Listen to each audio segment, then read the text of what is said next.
Selamat malam. Malam ini kita berkumpul di sini untuk ibadah praise and prayer, dan tema utama malam ini adalah untuk berdoa untuk conference pemuda dan Hora kita, dan untuk pemimpin-pemimpin di gereja Sion ini. Dan pesan pada malam ini, khotbah pada malam ini judulnya adalah Panggilan Musa. Panggilan Musa. Dan bacaan berasal dari Ibrani pasal 11 ayat 24 sampai 26. Ibrani pasal 11 ayat 24 sampai 26. Mari kita baca pertanggapan. Saya baca ayat 24. Karena iman, maka Musa setelah dewasa menolak disebut anak putri Firaun. Ayat 25. Karena ia lebih suka menderita sengsara bersama-sama umat Allah daripada untuk sementara menikmati kesenangan dari dosa. Bersama-sama, ia menganggap penghinaan karena Kristus sebagai kekayaan yang lebih besar daripada semua harta Mesir, sebab ia memandang upahnya.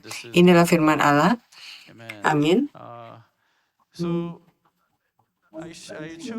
Saya memilih khotbah ini dengan hati penuh doa di akhir zaman ini, di hari-hari terakhir ini. Anak-anak kita dan gereja Sion, Elijah, Timotius,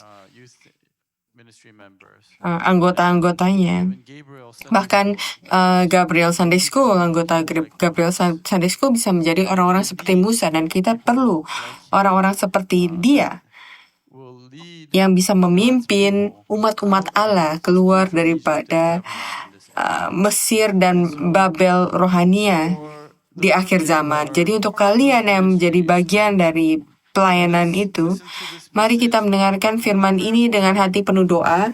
Engkau bisa menjadi seperti Musa. Untuk orang dewasa, mari kita mendengarkan firman ini dengan dua sikap. Yang pertama, kamu juga bisa menjadi Musa di akhir zaman, dan juga dengan hati penuh doa, anak-anak kita dan orang-orang yang berpartisipasi dalam konferensi Hora pemuda dan juga bisa menerima berkat ini. Alasan kenapa Allah bisa membuat Musa menjadi pemimpin dari keluaran, dari Exodus, sekarang pada saat berbicara tentang Exodus, ini adalah cerita penebusan di perjanjian lama. Apa cerita penebusan di perjanjian baru? Selain evangelis, apa cerita penebusan yang besar di perjanjian baru? Saya ingin mendengar satu nama. Saya telah gagal. Yesus dan salib itu adalah cerita penebusannya, kan? Exodus itu menggambarkan bayangan, tipe dari Yesus dan salib, cerita Yesus dan salib. Jadi, Musa menjadi pemimpin di Exodus itu adalah event yang sangat besar. Dan di akhir zaman, di Wahyu, penghakiman terakhir, itu adalah cerita penebusan. Jadi untuk bisa menjadi Musa adalah untuk menjadi pemimpin rohania, pemimpin gereja rohania di akhir zaman. Alkitabiah yang akan memimpin orang-orang di akhir zaman untuk keluar dari Babel rohania. Jadi alasan kenapa Allah dapat memimpin Musa sebagai pemimpin Exodus Israel, karena Musa sendiri telah menjadi orang-orang yang meninggalkan Mesir. Ia bisa membuat Musa pemimpin dari Exodus karena Musa sendiri telah Exodus. Mesir adalah tanah Ham, dan Musa keluar 40 tahun sebelum bangsa Israel keluar. Ia melalui seluruh prosesnya. Jadi iman seperti apa yang dimiliki Musa saat ia meninggalkan tanah Ham, Mesir? Yang pertama, ia memiliki iman yang menolak. Saya benar-benar berdoa kalau kamu dan saya hidup di akhir zaman, kita bisa memiliki iman yang tahu bagaimana kita bisa menolak. Menolak apa? Menolak menjawab pertanyaan dari pendeta Samuel. Menolak apa? Ibrani pasal 11 ayat 24. Karena iman, maka Musa setelah dewasa menolak disebut anak putri Firaun. Penekanan bahwa Musa menolak disebut anak putri Firaun menunjukkan bahwa ini adalah posisi yang sangat sulit untuk ditolak. Ini seperti kamu secara natural berada dalam jalur kesuksesan. Dan kalau kamu melakukan dengan karir baik dan tinggal, kamu bisa menjadi CEO dari perusahaan itu. Musa bisa menjadi Firaun dari Mesir. Dan Mesir adalah bangsa terkuat yang paling berkuasa pada saat itu di seluruh dunia. Bayangkan menjadi raja dari bangsa yang paling berkuasa di dunia. Ia adalah pangeran dari Mesir. Tapi ia menolaknya.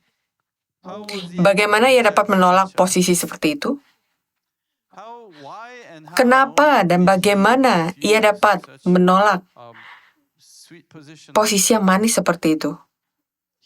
Ia tahu kalau ini bukanlah tempatnya. Untuk kita bisa dipilih oleh Allah, supaya kita bisa digunakan oleh Allah, kamu dan saya, kita harus tahu posisi kita. Ketika Adam berdosa, apa yang Allah katakan? Adam, di manakah engkau? Ya kan? Ini bukan Allah tidak tahu. Bukan Adam bersembunyi dengan baik, Allah tidak tahu di mana ia berada, dan ia mencari-cari dan katakan, Adam, di mana kamu? Alasan kenapa Allah berkata kepada Adam, di mana engkau? Itu adalah untuk Adam untuk memberitahu di mana ia dan di mana ia harusnya berada. Allah berkata, kamu tidak berada di tempat di mana kamu harusnya berada. Jadi kita harus belajar dan menanyakan diri kita sendiri, apakah saya ada di tempat yang saya harusnya berada? Secara rohania dan secara fisik,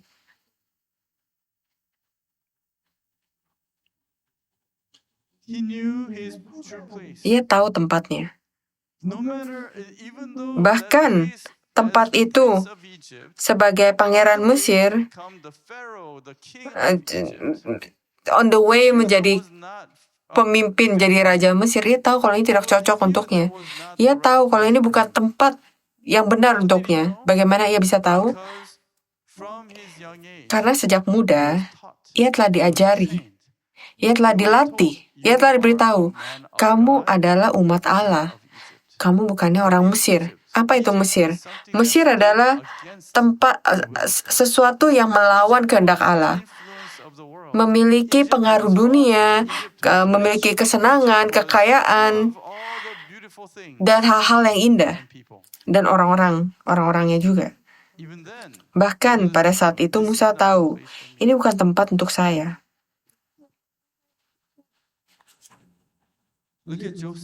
Lihat Yusuf, ia tergoda dan tidak ada yang melihatnya. Ia digoda dan tidak ada yang melihatnya. Tidak ada orang yang bisa menyalahkan dia. Tapi ia tahu dan ia berkata, ini bukan apa yang harus saya lakukan. Kenapa? Karena ia tahu. Dia berdiri di hadapan Allah.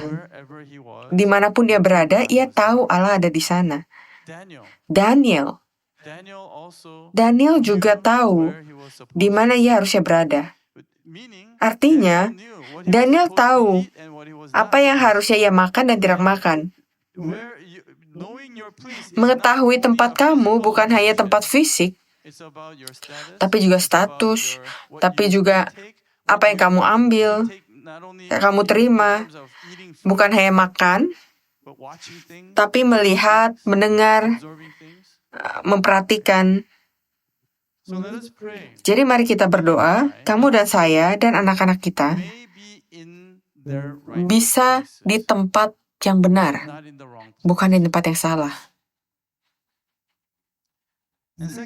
Yang kedua, Musa bisa menolak karena ia telah belajar dan memahami misi perjanjian sebagai orang Ibrani. Apa itu Ibrani? Pada saat itu, mengerti Ibrani adalah umat Allah yang takut pada Allah, yang percaya pada Allah satu-satunya, Allah kita. Ia tahu identitasnya. Dan ia tahu sebagai orang Ibrani, ia memiliki hubungan perjanjian dan misi. Jadi ia memiliki panggilan. Jadi mari kita mendidik anak-anak kita sehingga anak-anak kita tahu panggilannya, sehingga ia tahu identitasnya, sehingga ia tahu siapa mereka. Mereka yang tidak memiliki identitas yang jelas, mereka berkata, saya bisa melakukan apapun dengan hidup saya bisa pergi kemana arah angin menuntun saya. Tapi yang memiliki identitas, yang mengerti diri sendiri sebagai umat Allah, sebagai anak Allah, mereka akan menyadari, mereka akan tahu, ini saya tidak harusnya berada di sini, kenapa? Karena saya adalah anak Allah. Saya harusnya tidak melakukan ini, karena Allah bersama dengan saya. Dan misi perjanjian ini bukan hanya tugas, bukan hanya misi. Perjanjian artinya kamu adalah keluarga. Kamu harusnya berada di suatu tempat. Itu adalah kepemilikan oleh Allah. Misi bagi dia, ia tahu kalau umat Allah itu diperbudak oleh Mesir, dan sebagai orang Ibrani, ia tahu kalau ini adalah ia adalah umatnya, dan ia tahu apa yang harus dia lakukan. Apakah kamu tahu sebagai orang Kristen apa yang harus kamu lakukan?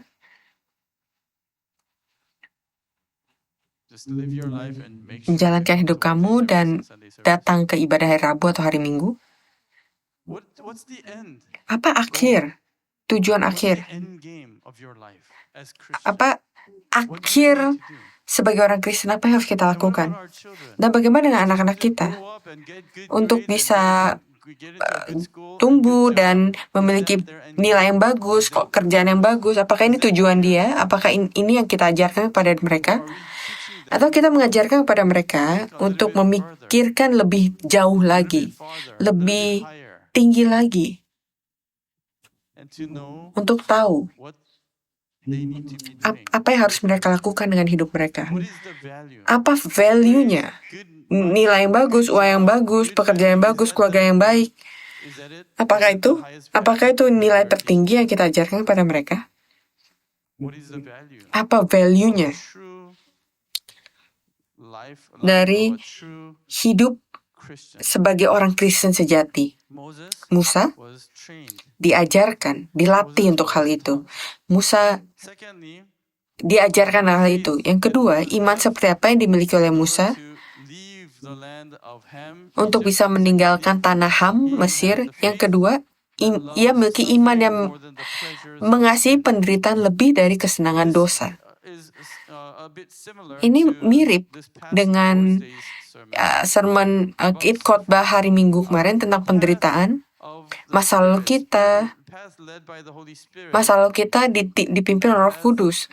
Langkah yang dipimpin oleh Roh Kudus memiliki penderitaan. Dan Musa memilih di Ibrani pasal 11 ayat 25, karena ia lebih suka menderita sengsara bersama-sama umat Allah daripada untuk sementara menikmati kesenangan dari dosa. Kata kesenangan dalam bahasa Yunani itu adalah kitab Ibrani di Perjanjian Baru, dan makanya itu menggunakan bahasa Yunani. Itu adalah apolausis, kenikmatan, kemewahan, kesenangan. Musa dapat hidup menikmati semua kesenangan dan kemewahan dari Mesir. Kekayaan, kenikmatan, akan tetapi ia memilih untuk menderita bersama dengan umatnya. Di sini sekali lagi menunjukkan Musa memiliki value yang benar, nilai yang benar. Apakah kita akan menjadi orang-orang yang meninggalkan sistem nilai kita, meninggalkan apa yang benar dan salah, dan memilih apa yang menyenangkan, versus apa kita akan menjadi orang-orang yang bisa melalui kehendak kedagingan dan mencari apa yang benar. Jadi iman yang menikmati semua kesenangan dan kenikmatan dosa adalah iman yang bisa membedakan benar dan salah. Dan bahkan jika ada penderitaan, selama ada kebaikan, belajar untuk memilih kebaikan itu. Karena sesuai dengan firman Allah, pada akhir penderitaan itu, kalau kita memilih penderitaan dengan umat Allah untuk tujuan pekerjaan Allah dan firman Allah, akan ada penderitaan. Tapi pada akhirnya apa yang kamu miliki? Hadiah dari Allah dan berkat dari surga. Tapi jika kamu memilih kesenangan dosa, maka akan ada kesenangan yang begitu besar, kenikmatan, kesenangan yang sementara, kesenangan dunia ini. Tapi pada akhirnya akan ada penderitaan yang kekal. Dan ini disebut kebijaksanaan. Jadi mari kita berdoa, anak-anak kita, dan kita sendiri juga bisa memiliki kebijaksanaan dari Allah untuk bisa memilih apa yang benar di mata Allah. Musa menderita bersama-sama dengan umat Allah. Menderita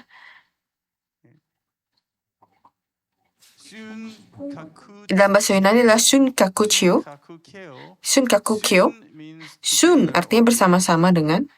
Kakukyo artinya menderita karena perlakuan buruk atau penyiksaan.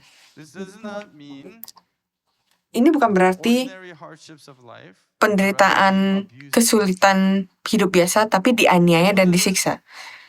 Musa memilih ini. Dan bukannya kesenangan dosa. Ibrani pasal 11 ayat 37, mereka dilempari, digergaji, dianiaya, dibunuh dengan pedang.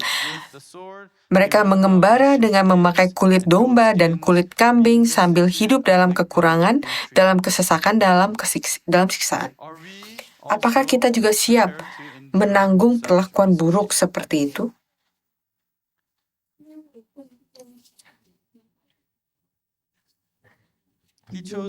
Ia memilih perjalanan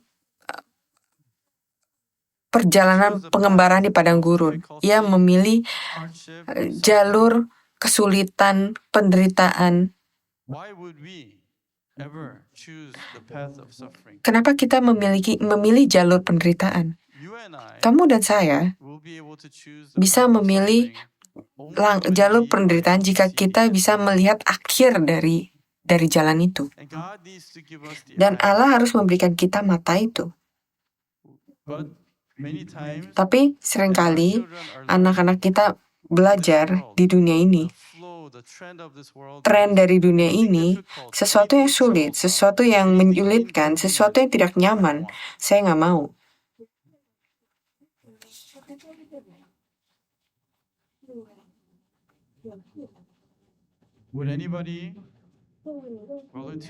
Apakah orang akan volunteer untuk datang ke gereja setiap hari? Untuk vacuum, untuk membersihkan, menyedot debu di tempat ibadah ini dan tempat ibadah di sana setiap hari. Angkat tangan kalian. Mulai besok. Terima kasih. Saya akan ketemu kamu besok ya.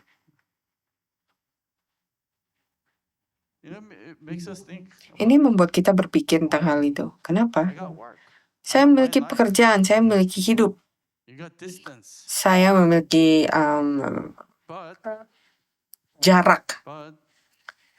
Tapi kalau ini adalah pekerjaan kamu, artinya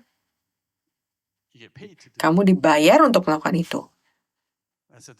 Itu cerita yang berbeda kan? Karena kamu tahu, akhir dari minggu itu, akhir bulan itu, kamu akan melihat hadiahnya. Akan ada hadiah yang dijanjikan. Kalau kamu datang setiap hari, kalau saya bisa bilang pada kamu, kamu datang setiap hari, dan kamu vacuum di tempat ibadah ini dan sana setiap hari, akhir minggu ini, saya kasih kamu $1,000. Apakah itu cukup? 4 minggu, $4,000. Kamu datang dan vacuum tempat ini. Kamu sekarang pikir, ya, lebih dari seorang akan angkat tangan kan? Kenapa? Saya nggak bilang kamu buruk berpikir seperti itu. Ini natural. Karena kamu melihat akhir. Ada janji. Ada janji kamu akan menerima sesuatu. Dan saya akan memberi kamu sesuatu, kamu akan menerima sesuatu sebagai hasil. Jadi kenapa setiap orang, terutama Musa, memiliki jalur penderitaan? Ini nggak gampang. Kamu harus menghabiskan waktu, energi, dan banyak hal lagi. Kenapa? Karena Musa memiliki janji yang jelas dan tegas. Allah berkata, saya akan bayar kamu, dan bayaran itu disebut sebagai hadiah, reward, dan janji itu disebut sebagai perjanjian. Tentu saja saya tahu ia tidak melakukannya untuk hadiah itu. Apa hadiah itu? Kadang-kadang mungkin saya berikan contoh yang lain. Mungkin, maaf saya membuat sermon ibadah yang jadi lama. Mama, ibu-ibu, apa kamu dibayar oleh seseorang untuk membesarkan anak-anak kamu? Ayah, ibu? Tapi kamu melakukannya, atau mungkin nenek.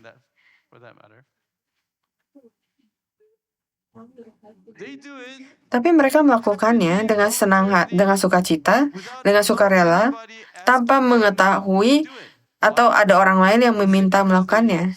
Kenapa? Apakah karena menerima bayaran besar? Tidak ada yang membayar kan untuk membesarkan anak-anak mereka. Mereka bahkan harus membayar, ya kan? Kenapa? Karena hadiahnya besar. Hadiahnya itu bukan dalam bentuk dolar. Apa hadiahnya? Untuk orang tua, membesarkan anak-anak kamu, anak-anak itu menangis.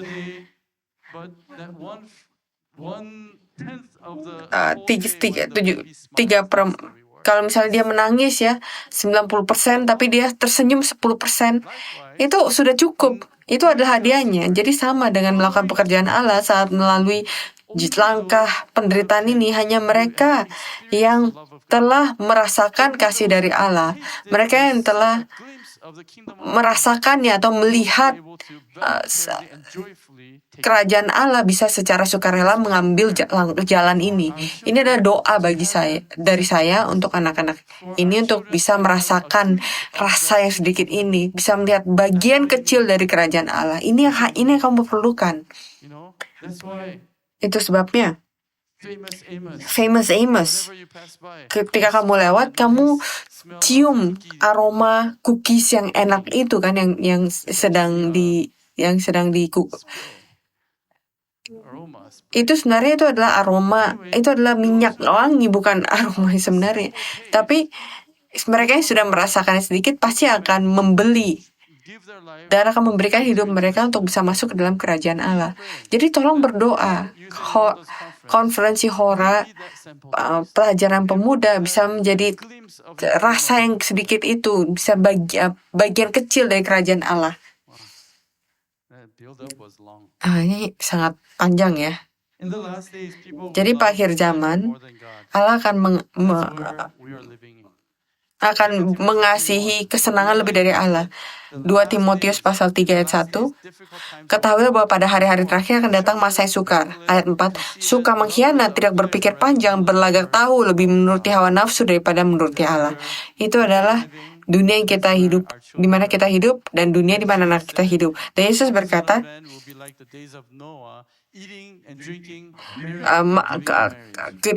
kedatangan anak manusia akan seperti pada zaman Nuh, makan, minum, kawin, dikawinkan, semua yang menggambarkan orang yang hidup menurut keinginan mereka sendiri terlepas dari kehendak Allah. Dan satu-satunya cara untuk kita dan anak-anak kita untuk bisa sukses adalah untuk belajar bisa melalui kesenangan dari dosa dan mengikuti langkah jalan Allah. Dan yang terakhir, ia menganggap penghinaan sebagai kekayaan yang lebih besar daripada harta dunia. Sama, tapi ayat 26, ia menganggap penghinaan karena Kristus sebagai kekayaan yang lebih besar daripada semua harta Mesir, sebab ia memandang upahnya. Ini adalah hadiah upahnya. Orang-orang menunjuk padanya. Jika Musa tetap tinggal sebagai anak putri Firaun, ia bisa menjadi sangat kaya dengan kekuatan dunia ini. Tapi ia memilih celaan, penghinaan, celaan, fitnah, dan aib. Orang bilang, saya kecewa. Kamu adalah orang yang mengecewakan, kamu bisa sukses, tapi kamu memilih jalan yang salah. Itu yang orang-orang Mesir katakan kepada dia. Bukan hanya orang-orang Mesir, tapi bahkan orang-orang Israel juga menunjuk pada dia dan mencela dia. Kenapa disebut sebagai penghinaan karena Kristus? Segala sesuatu yang tentang pekerjaan penebusan Allah, klimaks dari pekerjaan penebusan itu adalah Yesus Kristus di atas salib. Jadi, pada saat ia berpartisipasi dalam pekerjaan penebusan ini disebut sebagai penghinaan karena Kristus. Penderitaan yang sama yang Yesus akan lalui. Yesus berkata, kalau kamu ingin mengikuti saya, angkat salib kamu. Dan untuk Musa, ini adalah perbuatan yang mengangkat salib itu. Jadi sekarang, kesimpulan. Seperti yang kita dapat lihat dalam semua tokoh Alkitab yang menjawab panggilan Allah, Musa dan hidupnya menjadi contoh penebusan oleh Yesus Kristus. Saya sebut sebelumnya, Musa dan Exodus itu adalah bayangan dari Yesus dan salibnya, kan? Jadi bagaimana ini terjadi? Dengan taat dan menjawab panggilan Allah, Musa dan hidupnya menjadi bayangan dan paralel bagi Yesus dan pelayanannya. Dan itu menjadi jalan untuk mempersiapkan langkah kedatangan Kristus. Jadi saya nggak tahu apakah kamu bisa percaya ini, tapi saya berdoa dan saya percaya Gereja Sion, kamu dan saya bisa menjadi orang-orang yang bisa mempersiapkan kedatangan kedua. Apakah kamu berpikir seperti itu? Saya? Bagaimana mungkin saya? Tapi kalau kita menjawab panggilannya, kalau kita belajar untuk menolak dan memilih seperti yang dilakukan oleh Musa, jadi mungkin jalan kita bisa menggambarkan atau seperti bayangan apa yang Allah akan lakukan. Dan itu menjadi persiapan untuk kedatangannya. Bapak pendeta pendiri kita, Pendeta Abraham Park berkata, ketika Yesus datang ke dunia ini, ia perlu panggung di mana ia bisa melakukan pekerjaannya. Dan orang-orang yang percaya kepada Yesus, seperti Maria, ibunya, orang-orang Samaria, tentara yang percaya pada Yesus seperti siapa itu Yesus, itu menjadi panggung di mana ia melakukan pekerjaannya. Dan ketika mereka menjadi panggung itu, maka Yesus bisa melakukan pekerjaan yang besar, keajaiban. Semoga kita bisa menjadi panggungnya sehingga ia bisa datang dan melalui kita, ia bisa melakukan pekerjaan yang spesial dan keajaiban. Jadi percaya kalau keajaiban dapat terjadi. Di mana? Di Gereja Sion. keajaiban itu akan terjadi di konferensi pelajar dan pemuda Hora. Jadi secara cepat, kamu lihat ketika Musa baru lahir, Firaun mencoba membunuh semua anak laki-laki. Ia diselamatkan melalui keranjang ayaman di Sungai Nil, dan itu menjadi bahtera yang seperti bahtera yang melalui air, kan? Bahtera keselamatan. Dan keranjang itu atau teva juga digunakan untuk bahtera Nuh. Itu bahasa Ibrani yang sama. Dan ia ditarik keluar dari air. Itu sebabnya namanya Musa, kan? Israel juga ditarik melalui Laut Merah keluar dari air. Dan itu adalah keselamatan. Jadi hidupnya dari bayi sampai menjadi bayangan apa yang Allah lakukan terhadap bangsa Israel. Menolak harta Mesir, menggambarkan Yesus yang meninggalkan kemuliaan surgawi. Dan Musa kabur ke padang gurun Midian selama 40 tahun. Ini juga melambangkan pengembaraan bangsa Israel padang gurun, dan juga Yesus 40 hari Yesus di padang gurun sebelum ia memulai pelayanan umumnya. Dan Musa sebagai gembala di Midian, Yesus juga adalah gembala yang baik. Dan ada semak yang terbakar yang melihat wahyu Allah, dan ini melambangkan kehadiran ilahi yang kekal tanpa terbakar dalam tubuh Kristus.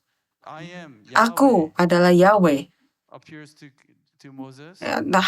Muncul kepada Musa, dan Yesus datang dan dia berkata, Aku adalah. Jadi ia adalah aku.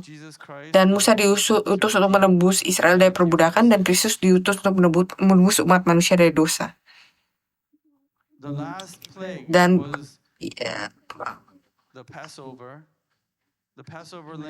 Paskah, anak domba Paskah, melalui tulah terakhir, anak bangsa Israel dikeluarkan dari Mesir, dan Kristus adalah anak domba Paskah sejati, menyeberangi Laut Merah, keselamatan, pembaptisan, kemenangan atas kejahatan, tentara Firaun dihancurkan di laut, iblis dan kuasa jahat dikalahkan.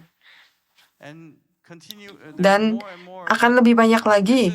Tapi ini adalah contoh bagaimana Allah menggunakan umatnya untuk menjawab panggilannya, untuk melakukan pekerjaannya, untuk menggambarkan Yesus dan melakukan pekerjaan Yesus. Jadi mari kita akan menyanyikan beberapa lagu lagi.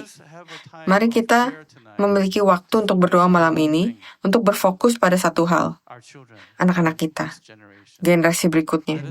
Mari kita berdoa kalau mereka akan menjadi anak-anak yang akan mempersiapkan jalan bagi Kristus. Mereka akan menjadi orang yang akan menjadi saksi kedatangan Allah, dan mereka akan menjadi orang yang akan belajar menolak jalan dunia ini, dan mereka akan menjadi orang yang bisa memilih hal yang benar. Dan mari kita berdoa juga untuk konferensi pemuda dan pelajar dan pemuda Hora. Mari kita berdoa untuk pembicara supaya visanya itu bisa di approve, dan untuk semua orang yang hadir berdoa Allah akan melindungi kita dan menjaga kita sepanjang perjalanan dan program. Lindungi kita dari segala kecelakaan, penyakit, dan setiap orang, bahkan volunteer yang hanya akan datang selama 1 jam, bisa diberkati melalui konferensi ini. Dan kita bukan hanya diberkati pada saat itu atau minggu ini, dan kita bisa menikmati berkat itu sepanjang hidup kita. Jadi mari kita berdoa. Allah Bapa di surga, kami bersyukur atas kasih karunia-Mu. Kami berdoa untuk kesempatan ini, berdoa untuk anak-anak kita. Kami berdoa untuk generasi berikutnya. Dan kami berdoa dan percaya kalau Engkau telah memilih mereka dan memanggil mereka sama seperti Engkau telah memanggil Musa. Untuk bisa menjadi pekerjaanmu yang besar, pemimpinmu, anak-anakmu. Dan Bapa, kami berdoa. Semoga Engkau bisa memanggil setiap orang dari kita di panggilannya, dalam hidupnya, dan membuat mereka mengerti panggilanmu, mengerti di mana mereka harusnya berada, mengerti posisi mereka, di mana mereka harusnya berada, sehingga mereka bisa berada di tempat yang Engkau kehendaki. Dan Bapa, bantu mereka untuk menyadari, dan itu adalah tempat di mana mereka akan menerima berkat yang terbaik, terbesar. Dan tolong izinkan mereka untuk bisa menerima berkat itu, berkat surgawi dan berkat duniawi. Semoga mereka menjadi besar, semoga mereka bisa menjadi kuat, sehingga dengan kebesaran dan kekuatan itu mereka bisa memuliakan-Mu dengan cara yang lebih besar lagi. Dan kami berdoa, Engkau yang akan membuat mereka lebih besar. Engkau yang akan memberkati mereka. Engkau akan memberikan kebijaksanaan dan membuat mereka bisa melakukan pekerjaan lebih besar dari yang kita lakukan. Dan berkat ini bisa diberikan kepada Gereja Sion, dan berkat-Mu bisa bersama dengan konferensi pelajar dan pemuda Hora. Dan saat kami berdoa, menyanyikan pujian, tolong dengarkan setiap doa yang diangkat pada malam ini, dan kami percaya Engkau akan menjawabnya. Bapa, kami ingin memanggil kepadamu. Kami ingin mengeluarkan segala sesuatu yang ada dalam hati kami dan menunjukkan kepadamu masalah kami, kekhawatiran kami, bahkan kasih kami kepadamu. Tolong terima kami, Bapa, dalam nama Yesus kami berdoa dengan penuh rasa syukur. Amin.